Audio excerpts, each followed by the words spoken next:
I'll leave the kid with you. Take care." I wondered what he meant by that. Then Asher blurted out something outrageous. It turns out he's been living with his affair partner, taking advantage of our separation. When my mother passed away, he wanted to cut ties with me and marry her. Living separated is almost like being divorced. I didn't care and hung up the phone. 3 days later, I saw 23 missed calls from Ash on my phone. Thinking it wouldn't be anything worthwhile, I didn't respond and blocked his number. But Asher was persistent. He even messaged me on social media, which he usually doesn't use. That's when I decided to fight back against Asher. "Fine, if that's how you want it. I'll show you hell." Asher, who didn't bother to attend his mother-in-law's funeral and even had an affair planning to elope, deserved no sympathy. I decided to pay him back more than twice for everything he had done to us. My name is Emily. I'm a 46-year-old part-time housewife. My family consists of my husband, Asher, a year older than me, and our 16-year-old daughter, Mila, a freshman in high school. We live in a small apartment in a rural area. We got married when I was 23, but found out I was infertile after 5 years of fertility treatment. We were finally blessed with our long-awaited daughter. However, I struggled with the new parenting responsibilities, gradually losing my mental space. I quit my job at the time and became a housewife temporarily. In today's society, whenever Mila got sick, I, her mother, was called to accompany her to the hospital. This was what led me to quit my job. It wasn't that I hated caring for Mila, but after being indirectly asked to resign by my boss, I couldn't take it and ran away. Eventually, staying at home all the time seemed depressing, so I started earning a bit by working part-time. Neither Asher nor I could forget the hardship of 5 years of fertility treatment, and we settled on just having Mila as our only child. Not wanting more, I noticed Asher's strange behavior around the time Mila was in her later years of elementary school. Mila was a good student, and I desperately wanted her to take the private middle school entrance exams. Mila was positive about the idea, and we visited open campuses together to decide which school was best. Asher earned enough to support us even if I was a full-time housewife. For Mila's education funds, I planned to use my savings from before marriage and untouched earnings from my part-time job if necessary. However, Asher was adamantly against it, refusing to allow Mila's exams. What's the point of middle school exams? Just send her to a regular middle school. That's enough for Mila. Aren't those exams for daughters of company presidents or something? No matter how much I tried to persuade him, Asher stubbornly refused to agree. Finally, losing my patience, I told Mila, "You can take the exams. Your mom wants to support what you want to do. You should study for the exams without worrying about anything." However, Mila shook her head with an apologetic look. Mila probably hated seeing her parents argue over her future. That's when I first realized it wasn't right to expose our child to such stress. We shouldn't expose our children to this kind of behavior. For Mila's sake, I decided to be extra careful not to get into intense arguments with Asher. This was the start of walking on eggshells around Asher. But the more I tried to be considerate, the more sensitive I became, and even trivial things led to minor arguments. You know, I've been meaning to say this for a while, but isn't this stew a bit too salty? I've always hated this kind of seasoning. Asher suddenly confessed that he had never liked my cooking. It seemed like the argument we had about the exams had unleashed all restraints. From that point on, he ignored my feelings completely, criticizing everything bluntly. He'd nag about his dislike for Worcestershire sauce or how he always hated the tomatoes I added to his lunchbox. His comments during meals made me feel awful. Reluctantly, I stopped adding tomatoes for color and omitted carrots after he said he didn't like them. Then he complained, "Your lunches lack color and are so unappetizing that I don't want them anymore," and threw them away. I had had enough of his constant complaints, so I finally snapped. "Then eat out if you're going to complain so much. I won't make your lunch ever again." and from that moment, I stopped making Asher's lunches altogether. Then came the next turning point. It was when Mila, attending a public middle school, was about to enter high school. Mila had joined an archery club outside of school, which she had wanted to do, and achieved the honor of participating in a national competition. She was also good at studying and playing the piano, which I had her learn as a hobby. She always looked forward to her weekly piano lessons. Mila was a girl who could handle anything gracefully, serving as the vice president of the student council at school. Though we had given up on middle school exams to avoid causing her stress, this time I wanted to support her in attending the high school of her choice. When I asked about her future path, she named a famous private high school in the city. I wasn't sure whether to say it, but I really want to go here. It's also a prestigious school for archery, and I'm going to work hard, Mila said, and I wholeheartedly agreed. Mila had always put herself last, being considerate of her father, Asher. She would decline offers for books or clothes she wanted, saying, "It's okay," and looked guilty even when receiving them as birthday gifts. As a mother, it filled me with a sense of helplessness to see my child like this. That's why I wanted to make her dream come true. We have my savings and the education insurance, so it'll be okay, I encouraged Mila. But I had to inform Asher, and as expected, he flatly refused. When I conveyed Mila's choice, a private high school in the city, that's not feasible from here. That means she'd have to stay in a dorm or an apartment by herself. I won't allow it. It's a waste of money, he said. I was outraged by his words. To call the educational expenses for our only daughter a waste, I couldn't hold back and retorted, "You opposed middle school exams too, but why do you always say such things? Isn't it Mila's only life, and shouldn't we let her do what she wants?" But Asher seemed completely unmoved. After a deliberately loud sigh, he shouted, "No way. Private schools and living alone as a high school student are just a waste of money. If she's not going to a local public high school, I won't support you two financially anymore." That's when I snapped. "Fine then, we'll do as we please, and you have no right to complain," I reassured Mila. "Mom will take care of it. You should apply to the high school you want to attend. You don't need to compromise this time.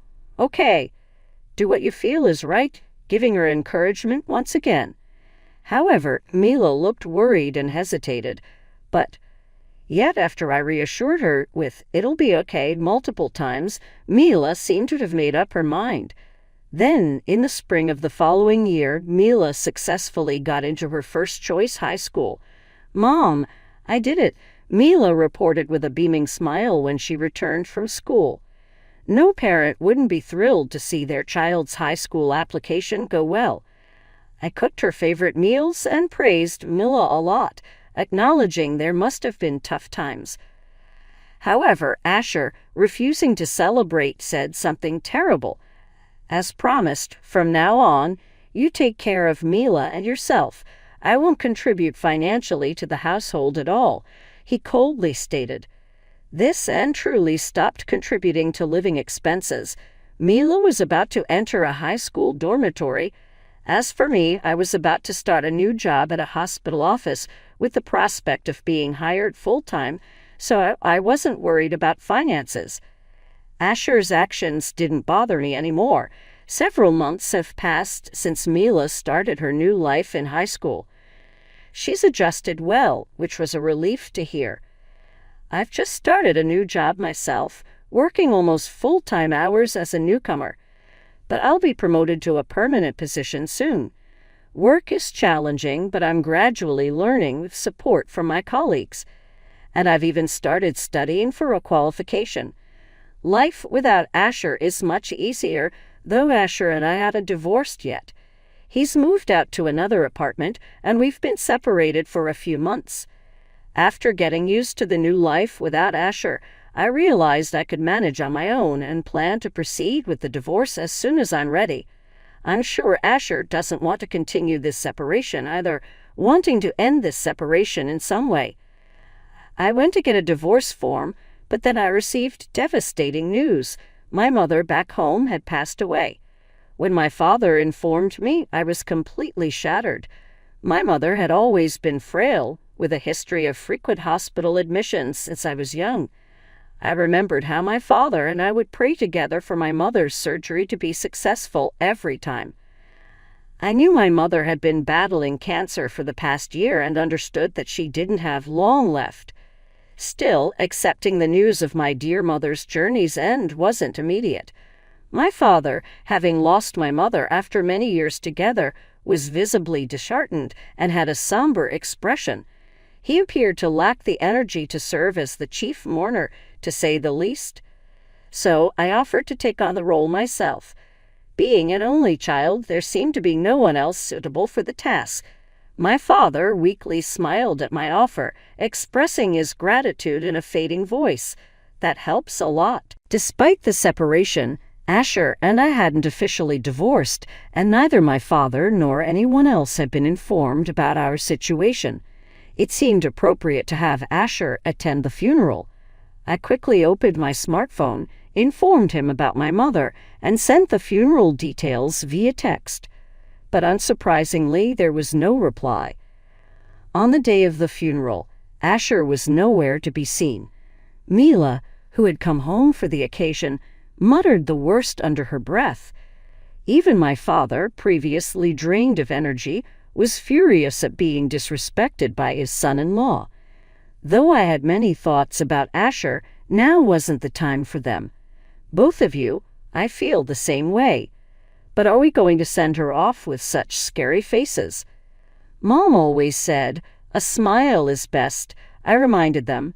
My words seemed to bring back memories of my mother laughing and saying just that. We managed to regain our composure and properly send off my mother that night.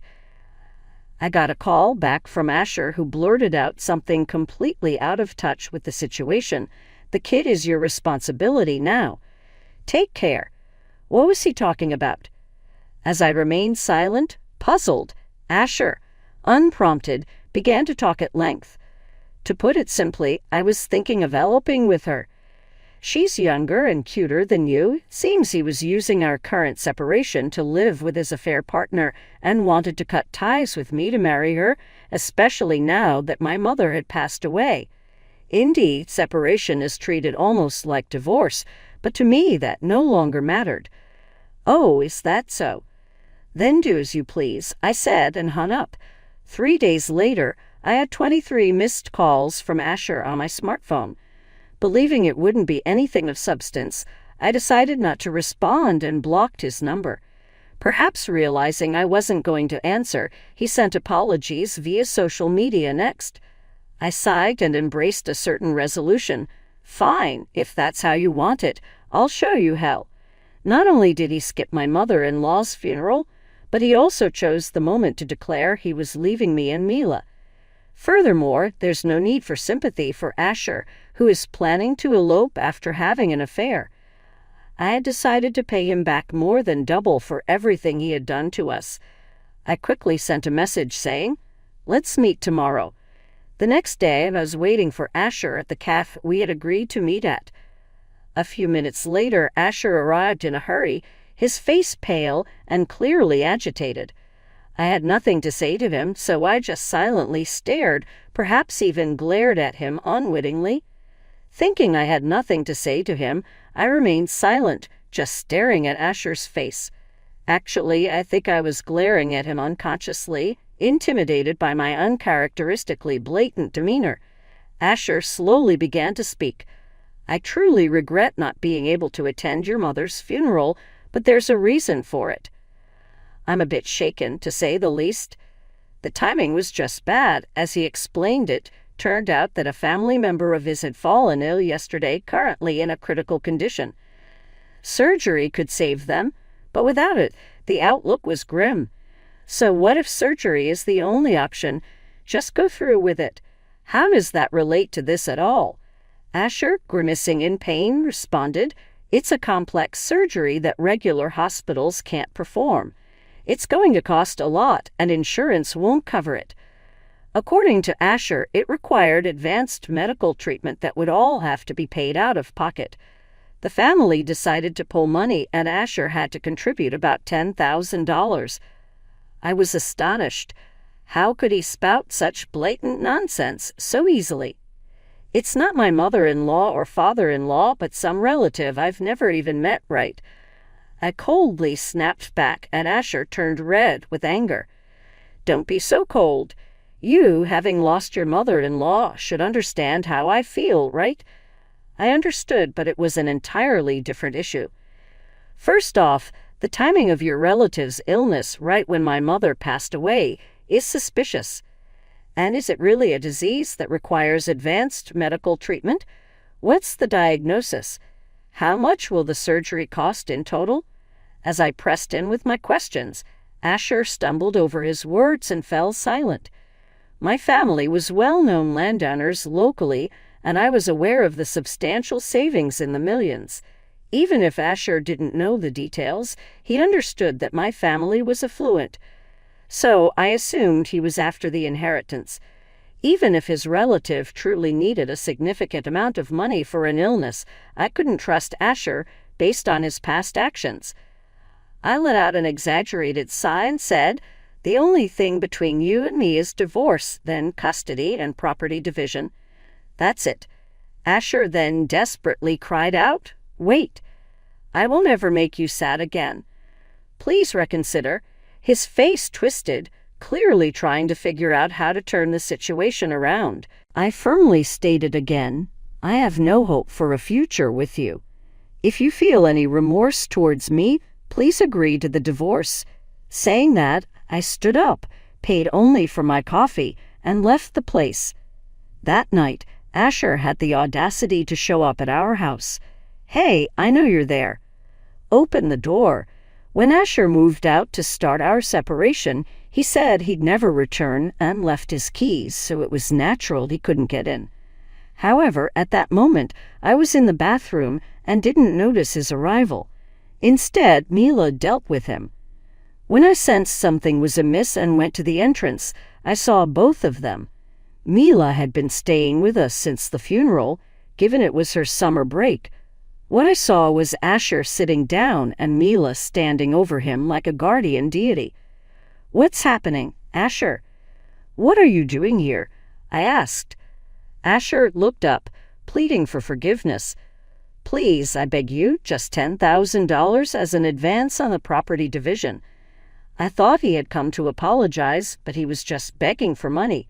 In the end, for Asher, neither Mila's nor my existence mattered at all. I was so frustrated my body nearly moved on its own, but somehow I managed to hold back. I really wanted to scream and chase him away, but I realized running away forever wasn't an option, for Mila's sake. We needed to resolve this separation. After taking a deep breath to calm myself, I said to Asher, "That's irrelevant now. I told you I wouldn't interfere. My family and I handled my mother's funeral, and you had no part in it. So I see no need to take care of a relative of yours I've never even met." After I countered him like that, Asher seemed to lose his words and fell silent. He probably couldn't utter a sound. Despite any hospital stays or funerals in my family, Asher had always remained detached. Yet now that he found himself in a pinch, he wanted my help too convenient. Then, realizing he was getting nowhere with me, Asher turned to Mila, pleading, "Mila, talk to your mom for me. From your perspective, my family isn't irrelevant, right? Come on, you're kind. You feel bad knowing a relative is sick, right?" Asher, usually quiet and less talkative, only in such moments. Moreover, he dared to cling to the daughter he was ready to abandon for his affair partner, without even providing for her high school fees. My headache. I had endured so much for Mila's sake, but perhaps it would have been better if we had divorced from the start and lived just the two of us. But it was too late for regrets now.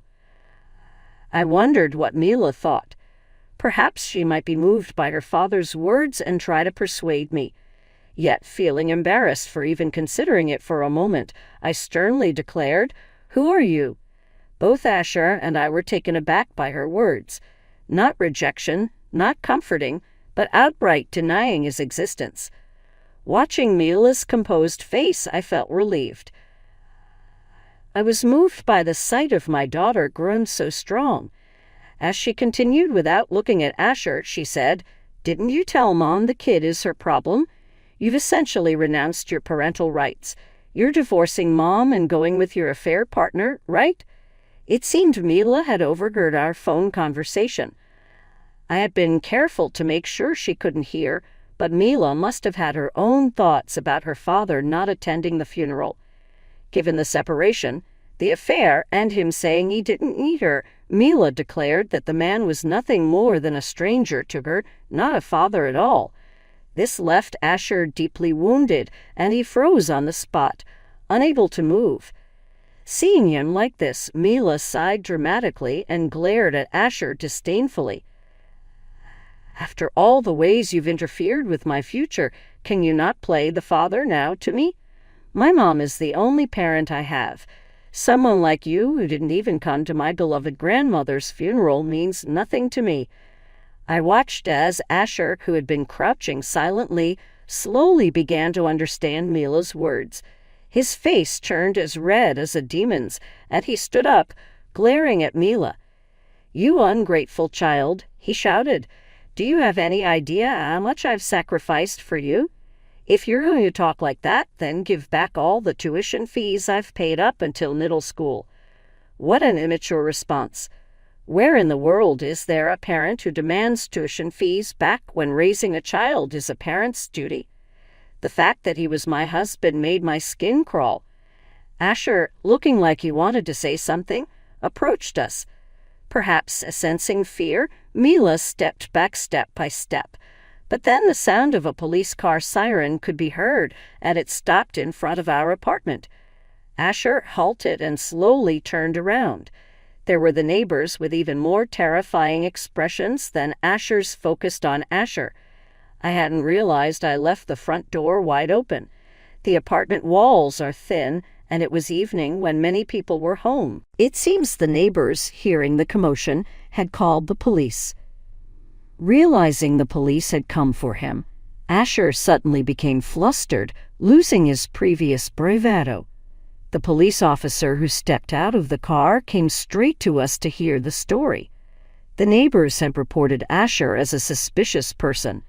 My relationship with the neighbors has always been good. When I mentioned my mother's funeral, they even asked to come and pay their respects. Naturally, they asked about Asher's absence, and I answered honestly. Recently, the neighbors knew they hadn't seen Asher around and had unanimously condemned him after hearing my story. Despite all that, when they suddenly heard a commotion at the entrance, they didn't hesitate to call the police. Asher always said he didn't need neighbors, but at that moment, I was grateful we were on good terms with them. Even though the police generally don't intervene in civil matters, they didn't just leave the scene irresponsibly. Asher desperately tried to clear up the misunderstanding with the police, saying, "No, it's not what it looks like. I'm the head of this household. What's wrong with coming back to my house where my wife and daughter are?" Because he said this with such an innocent look, the onlookers booed him, and the police had to calm them down before asking me if what Asher was saying was true. I answered honestly, "It's embarrassing to say, but we're separated, and it seems he already has someone else. So we were ready for divorce at any time. I've even prepared the divorce papers." The police officer, believing my story, urged Asher to return to his current residence. The neighbors, watching from a distance, radiated a get-out-of-here vibe. Despite wanting to say something, Asher stayed put, to which I said, "This isn't solving anything. When we separated, this house was put in my name, and I've been the one paying the rent, so don't just barge in." Asher was left speechless again. Mila, backing me up, said to the officer, "This man is scary." It seemed that was the last straw. Considering Mila is a minor and should be protected, the police sternly told Asher, "Dad, it's time to go." Faced with adversity, Asher realized resistance was futile and dejectedly left.